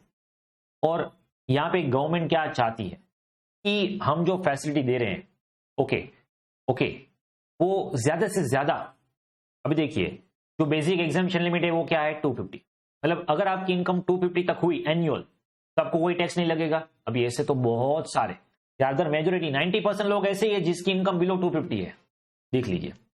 तो अभी गवर्नमेंट को ज्यादा रेवेन्यू चाहिए, क्योंकि 80 to 90% पॉपुलेशन ऐसी है जो टैक्स भरती नहीं है और फ्री ऑफ कॉस्ट गवर्नमेंट की सारी फैसिलिटी यूज करती है। ओके, तो गवर्नमेंट क्या बोलेगी, ये पर्सन है ना, या मिस्टर अमिताभ बच्चन जी बहुत अर्न कर रहे हैं, बहुत अर्न कर रहे हैं, अभी एक काम करते हैं, उसके ऊपर थोड़ा और ज्यादा बर्डन लगा देते हैं, उसको कोई दिक्कत नहीं होगा। इसीलिए जब कोई पर्सन की इनकम 50 लाख से ज्यादा होगी तो उसके टैक्स के ऊपर भी टैक्स लगेगा और थोड़ा ज्यादा टैक्स उससे चार्ज करेंगे, क्योंकि उसको वो क्या है, समुद्र जैसे, उसमें आप 2-3 बाल्टी निकाल दे तो भी कुछ फर्क नहीं पड़ेगा। ओके, तो ऐसे रिच लोगों के पास आप सरचार्ज के फॉर्म में ज्यादा टैक्स चार्ज करोगे। ओके, और ये रिबेट क्या है, अभी देखिए, एक हमने बात की टॉप की, टॉप क्लास लोग, ओके, जो बहुत ही रिच है, जिसके पास आप थोड़े से ज्यादा टैक्स चार्ज कर सकते हो। अब ये सरचार्ज तो हम इसी चैप्टर में पढ़ेंगे, ये रिबेट भी इसी चैप्टर में पढ़ेंगे। ओके, तो उसके पास से आप ज्यादा टैक्स चार्ज कर सकते हो। बट ऐसे कई लोग हैं जो बेसिक रिक्वायरमेंट, अभी 5 लाख देख लीजिए, आपकी इनकम 5 लाख से कम है, 5 लाख से कम मतलब पर मंथ 50 भी नहीं हुई, अभी पर मंथ आपकी इनकम 50 से कम है, अगर आपकी इनकम 5 लाख तो पर मंथ आपकी इनकम 41,000 से भी कम है। देखिए, तो 40,000 में आजकल क्या आता है मंथली, कुछ नहीं। आप अपने रिक्वायरमेंट, बेसिक रिक्वायरमेंट फुलफिल करेंगे तो 41,000 में सब कुछ खत्म हो जाएगा। और फिर गवर्नमेंट आके बोलेंगे टैक्स दीजिए, टैक्स दीजिए, बोलेंगे कैसे टैक्स दे, हमारे पास कुछ बचे तो टैक्स देना, हमारे पास कुछ बचता ही नहीं है, हमारी इनकम 5 लाख से कम है तो हम टैक्स कैसे दे। गवर्नमेंट बोलता नहीं, ऐसा नहीं चलेगा, 250 प्लस जाओगे तो टैक्स लगेगा। तो गवर्नमेंट ने एक रिबेट निकाला, क्या कि अगर आपकी इनकम 5 लाख से भी कम है तो we don't want to give you burden, आपको बर्डन नहीं देना चाहते। तो इसीलिए अगर आपकी इनकम 5 लाख से कम है, अगर आपकी इनकम 5 लाख से कम है तो आपको रिबेट मिल जाएगी और आपको कोई टैक्स नहीं लगेगा, आपका टैक्स हो जाएगा जीरो। क्या टैक्स हो जाएगा? जीरो, कुछ भी टैक्स चार्ज नहीं करेगी। बट अगर आपकी इनकम 5 लाख से ज्यादा है तो फिर ये आपको रिबेट नहीं मिलेगा। तो ये रिबेट किस लोगों के लिए बनाया गया है? सिर्फ वही लोगों के लिए जिसकी annual income, taxable income 5 lakh और 5 लाख से कम है। ओके, तो ये रिबेट मिल जाएगा 12,500 तक मिलेगा। आगे देखेंगे, डिटेल में आएगा। ये सब कुछ होने के बाद अभी हमने क्या किया? टैक्स काउंट कर लिया इसका। टैक्स काउंट करने के बाद उसमें से रिबेट होगा तो माइनस कर देंगे, सरचार्ज होगा तो ऐड कर देंगे, और फिर आता है टैक्स पेएबल। अभी जो भी टैक्स होगा, आप कभी भी इनकम टैक्स काउंट करें, कोई भी पर्सन हो, ये जो स्टेप नंबर में 11 बता रहा हूं उसका कोई एक्सेप्शन नहीं है, ठीक है। इंडिविजुअल हो, एचयूएफ हो, कंपनी हो, कोई भी हो, अगर आप उसका टैक्स काउंट करेंगे तो टैक्स के ऊपर आएगा health and education cess, H&E cess. Health and education cess वो होगा टैक्स के ऊपर 4%। मतलब अगर आपका टैक्स से फॉर एग्जांपल 50,000 आया तो 50,000 के ऊपर 4%, 2,000 आ जाएगा education, health and education cess, और आपको टैक्स पे करना है 52,000। सर ये 4% क्यों लेते हैं? अभी देखिए, गवर्नमेंट क्या करता है, जो इनकम टैक्स है वो जनरल पर्पस के लिए यूज होता है। ओके, गवर्नमेंट की जितनी भी योजना होती है वो सभी योजना के लिए ये टैक्स जो है वो यूज होगा। ओके, बट ये जो हेल्थ एंड एजुकेशन सेस है 4%, वो गवर्नमेंट सेपरेट रखेंगे। क्यों? क्योंकि इसका यूज कहां पे करेंगे? हेल्थ के लिए और एजुकेशन के लिए। ये जो फंड जनरेट होता है गवर्नमेंट के पास 4%, मतलब 4% बहुत ज्यादा हो गया, क्योंकि जितना भी टैक्स ऑल ओवर इंडिया में होगा उसका 4% कैलकुलेट कर लीजिए, उतना आपके पास एजुकेशन और हेल्थ और एजुकेशन फंड जनरेट होगा, और वो गवर्नमेंट हेल्थ और एजुकेशन के लिए यूज करेंगे। अच्छा है, ठीक है, कोई बात नहीं है। तो ये हो गया हेल्थ एंड एजुकेशन सेस। मैंने आपको पहले बताया सेस ऑलवेज ऐड करना ही है, पक्का। कब ऐड करेंगे? सबसे लास्ट में ऐड करेंगे। तब इनकम कैलकुलेट कर लीजिए, टैक्स कैलकुलेट कर लीजिए, टैक्स में से रिबेट, सरचार्ज, सब कुछ का एडजस्टमेंट कर लीजिए। आखिर में सबसे आखिर का जो स्टेप आएगा, सबसे आखिर का जो स्टेप आएगा, वो स्टेप आएगा और वो होगा हेल्थ एंड एजुकेशन सेस का 4%। Is this clear? नेक्स्ट आएगा टैक्स पेबल, और फाइनली ये टैक्स आपको पे करना है, और टैक्स को भी हम ₹10 में राउंड ऑफ करेंगे। ओके, इसको भी हम ₹10 में राउंड ऑफ करेंगे। चलिए एक बार ये स्टेप्स देख ले, और अगर इसमें कोई डाउट है तो मुझे पूछ लीजिए। चलिए,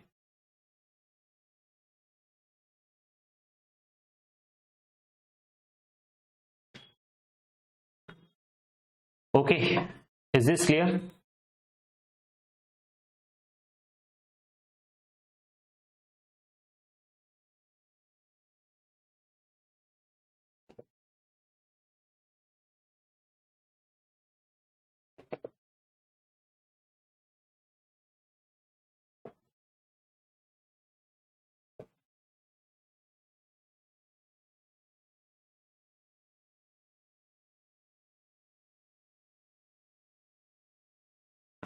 तो फाइनली डीटी में आपके पास इतने चैप्टर्स है, देखिए।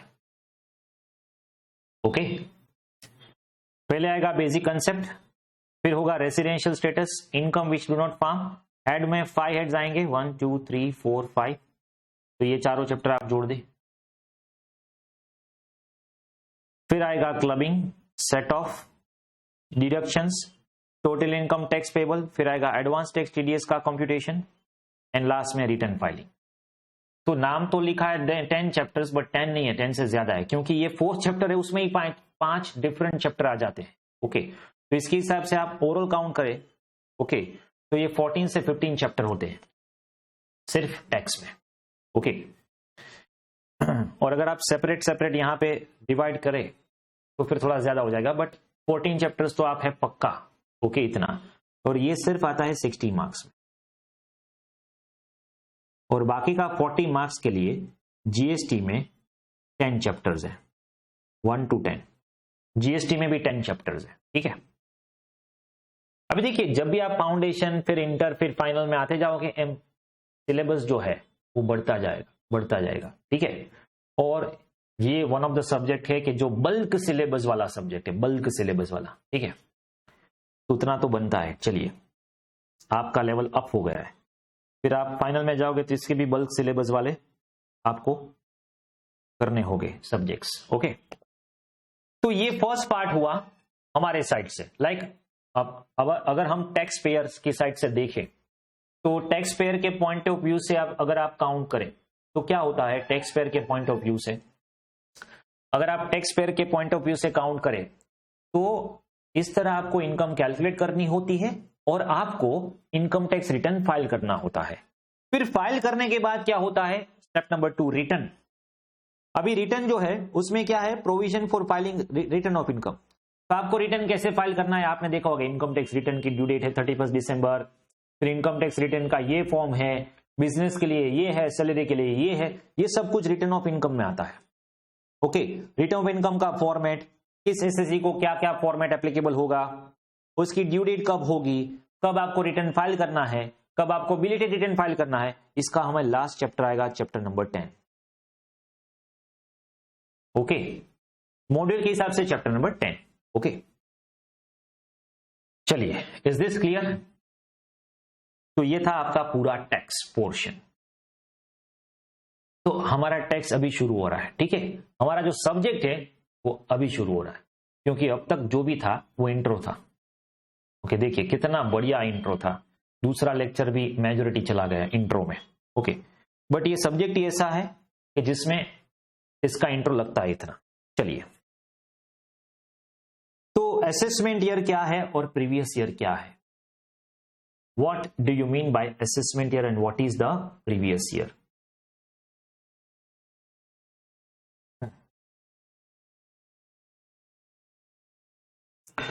Assessment year means period of 12 month commencing from 1 अप्रैल। तो ये आपका फॉर एग्जांपल 1/4/21 से लेके 31 मार्च 22, सॉरी, तो ये हो गया आपका असेसमेंट ईयर 22-23। यहां पे देखिए मेरी बुक के हेडिंग में आ जाएगा ये क्या, कौन सा असेसमेंट ईयर की आप बुक पढ़ रहे हो, ओके। आपको अपनी अटेम्प्ट के जो असेसमेंट ईयर है वही पढ़ना है, okay. Previous year means financial year immediately preceding the assessment year. अभी देखिए इसको प्रीवियस ईयर क्यों बोलते हैं पता है, लॉजिक है, लॉजिक। ये सब कुछ टैक्स में जो बनता है लॉजिक से बनता है। कैसे? अभी देखिए, ये जो प्रीवियस ईयर होता है वो असेसमेंट ईयर के ठीक पहले होता है, इसलिए उसको बोलते हैं प्रीवियस ईयर 2021। तो क्यों पहले का होता है, क्यों बाद का नहीं होता है?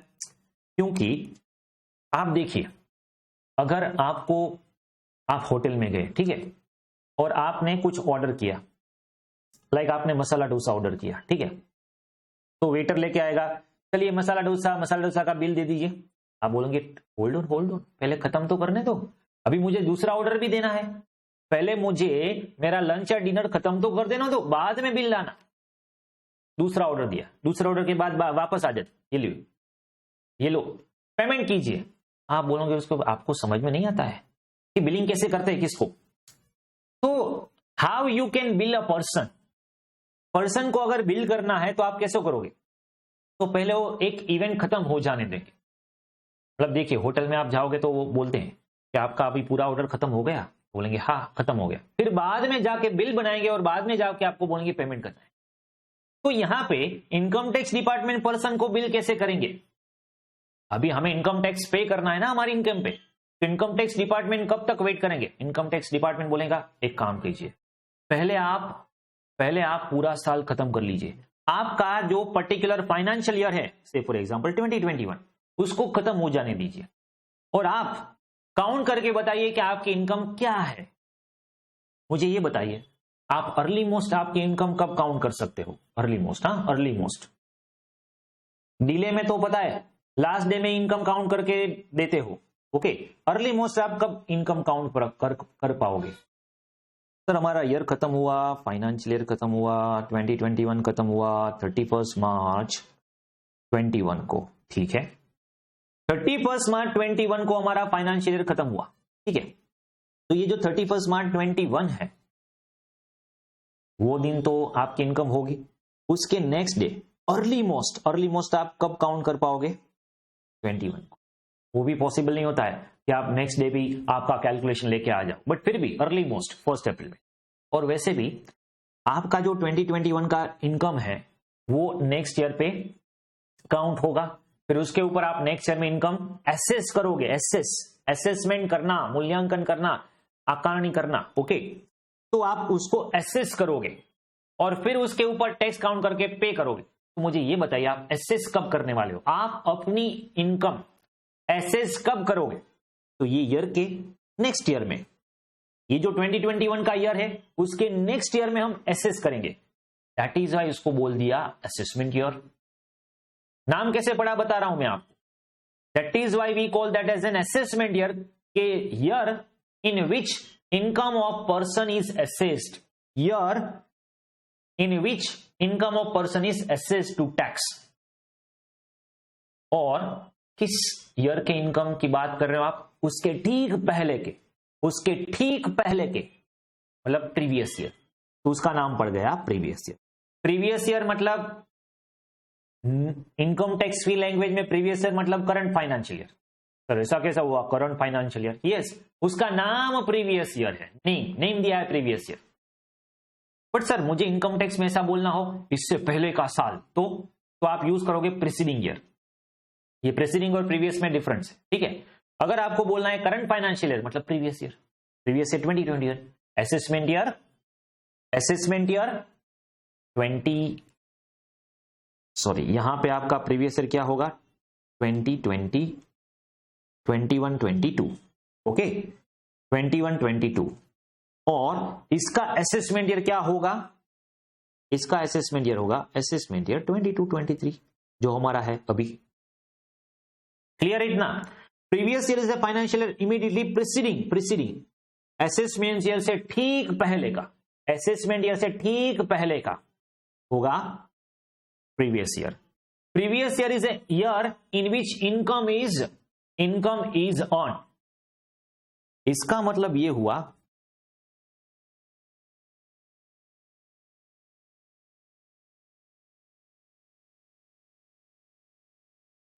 पहले होगा, फॉर एग्जाम्पल यहां पे आपका प्रीवियस ईयर 21, 22, इसका असेसमेंट ईयर क्या होगा? 22, 23। नेक्स्ट ईयर में प्रीवियस ईयर हो जाएगा 22, 23, इसका असेसमेंट ईयर क्या होगा? 23, 24। Is it clear? क्योंकि प्रीवियस ईयर के पहले भी कभी असेसमेंट ईयर था, okay. It goes on and this is how this relationship is working. तो ये जो ईयर है वो है फाइनेंशियल ईयर जिसमें हम इनकम अर्न करेंगे। Income is earned. और ये जो ईयर है उसमें ये अर्न करी हुई इनकम पे ऊपर हम एसेस करेंगे, income tax is assessed on income earned in previous year. तो प्रीवियस ईयर में जो भी इनकम हुई इसका असेसमेंट हम इस साल करेंगे। प्रीवियस ईयर में जो भी इनकम हुई इसका असेसमेंट। Is this clear? और ये जो असेसमेंट ईयर है उसके ठीक पहले आता है प्रीवियस ईयर, इसीलिए उसको बोलते हैं प्रीवियस ईयर।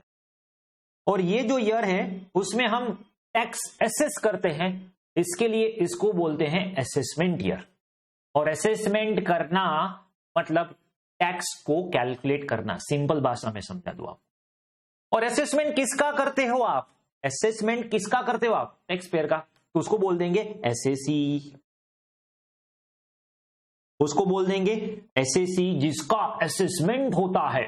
और ये एसएसी रिटर्न फाइल करेगा तो उसका रिटर्न चेक कौन करेंगे चेक?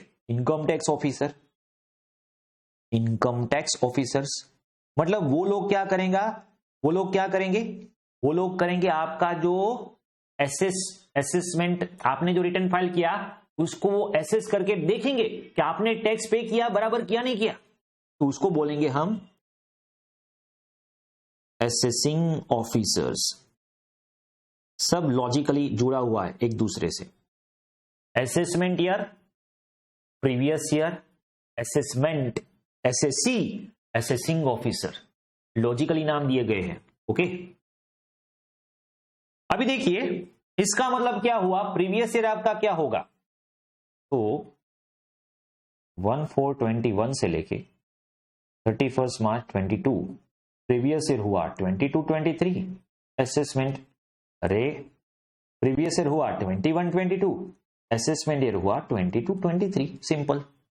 बट अभी मुझे ये बताइए, अगर आपने बिजनेस नया नया शुरू किया, फॉर एग्जाम्पल आपने बिजनेस शुरू किया 1 फरवरी 22 को, तो फिर आपका प्रीवियस ईयर क्या होगा। अभी देखिए एक बात आप ध्यान से रखना, ओके, ये जो असेसमेंट ईयर है वो अप्रैल टू मार्च होगा। ओके, यहां पे हमारा जो फाइनेंशियल ईयर है वो अप्रैल से मार्च में ही खत्म हो जाएगा। आप बिजनेस कभी भी शुरू कीजिए, बट आपका एंड तो 31 मार्च को ही होगा। ओके, तो यहां पे आपने बिजनेस शुरू किया 1 फरवरी 22 को, तो ये ईयर एंड कब होगा, फरवरी मार्च, बस 2 महीने में ईयर खत्म हो गया। समझ में आ रहा है। तो मुझे ये बताइए इसका प्रीवियस ईयर क्या होगा। इसका प्रीवियस ईयर ये 1/2/22 से लेके 31 मार्च 22 तक होगा, और इसका असेसमेंट ईयर क्या होगा 22-23। इसका मतलब ये हुआ कि जो प्रीवियस ईयर है या तो वो 12 मंथ्स होगा या तो फिर वो लेस देन 12 मंथ्स होगा। प्रीवियस ईयर है that may be less than और इक्वल टू 12 मंथ्स। समझ में आ रही बात। प्रीवियस ईयर जो है वो या तो फिर 12 मंथ्स का होगा या तो फिर 12 मंथ से कम होगा, मतलब पहला ही प्रीवियस ईयर। ओके, आपने बिजनेस शुरू मिडवे पे किया, ऐसा तो नहीं आप बिजनेस का देख के रखोगे नहीं हमें 1 अप्रैल को ही शुरू करना है, ऐसा नहीं करोगे आप। ठीक है, आप कभी भी शुरू कर सकते हो। तो जब आपने बिजनेस शुरू किया या फिर जब आपने जॉब स्टार्ट की, तो वो डेट से लेके नेक्स्ट 31 मार्च तक आपका पहला प्रीवियस ईयर होगा। फिर बाद में तो पूरा का पूरा प्रीवियस ईयर हो जाएगा। अभी देखिए नेक्स्ट ईयर में क्या होगा, नेक्स्ट ईयर में होगा 1/4/22 टू 31 मार्च 23। ओके, तो यहां पे प्रीवियस ईयर हो जाएगा 22-23 और असेसमेंट ईयर हो जाएगा 23-24। Simple. Is this clear to everybody. Previous year क्या है, असेसमेंट ईयर क्या है। Okay, is this clear. Okay, चलिए अभी देखिए ये जो प्रीवियस ईयर है यूनिफॉर्म, ये कब हुआ, डिपार्टमेंट ने 1989-90 में बता दिया कि अभी हम एक स्टीरियोटाइप रूल बना रहे हैं। इनकम टैक्स एक्ट तो आया 61 में से, बट 61 से लेके 89-90 तक क्या था कि आप अपने अकाउंटिंग ईयर के हिसाब से रिटर्न फाइल कीजिए। फिर बहुत दिक्कत होती थी कि हमारा प्रीवियस ईयर है यूनिफॉर्म होना चाहिए, यूनिफॉर्म। ओके, इसीलिए इन्होंने कर दिया कि अभी 1 अप्रैल से लेकर 31 मार्च तक यूनिफॉर्म प्रीवियस ईयर है। ठीक है, अगर आपने बिजनेस शुरू किया 1 जुलाई 21 को, तो आपका प्रीवियस ईयर खत्म होगा नेक्स्ट 31 मार्च 22 में, मतलब 9 मंथ्स। तो ये प्रीवियस ईयर 9 मंथ्स का हो जाएगा। इसका मतलब ये हुआ newly establish business first previous year में बी 12 मंथ्स और less than 12 months. Yes, but subsequent जो भी प्रीवियस ईयर होगे वो तो कंफर्म 1 अप्रैल से लेके 31 मार्च तक ही होगे। मतलब पहला साल जो है जब आप बिजनेस शुरू करते हो या फिर कोई भी हेड शुरू करते हो, तो वहां पे आपका प्रीवियस ईयर 12 मंथ्स और लेस देन 12 मंथ्स हो सकता है। अभी जब इनकम टैक्स में हम पढ़ेंगे ना रूल्स, ओके, तो इसके एक्सेप्शन भी आते हैं। जब भी आप नॉर्मल रूल पढ़ेंगे उसके आएंगे एक्सेप्शन। एक्सेप्शन माने क्या, जो एप्लीकेबल नहीं होता है। नॉर्मल सर्कमस्टेंसेस में ठीक है, बट सम स्पेशल सर्कमस्टेंसेस वो एप्लीकेबल नहीं होगा। तो इसके ये जो हमने रूल पढ़ा, इनकम ऑफ प्रीवियस ईयर 21-22, उसका असेसमेंट ईयर होगा 22-23। ओके, तो ये नॉर्मल रूल है, बट उसके भी 5 एक्सेप्शन है। और वो 5 एक्सेप्शन क्या है, वो हम नेक्स्ट लेक्चर में देखेंगे। ओके, वो हम नेक्स्ट लेक्चर में देखेंगे। ओके, चलिए, तो ये टेक्स्ट है, यहां तक रखे आज का।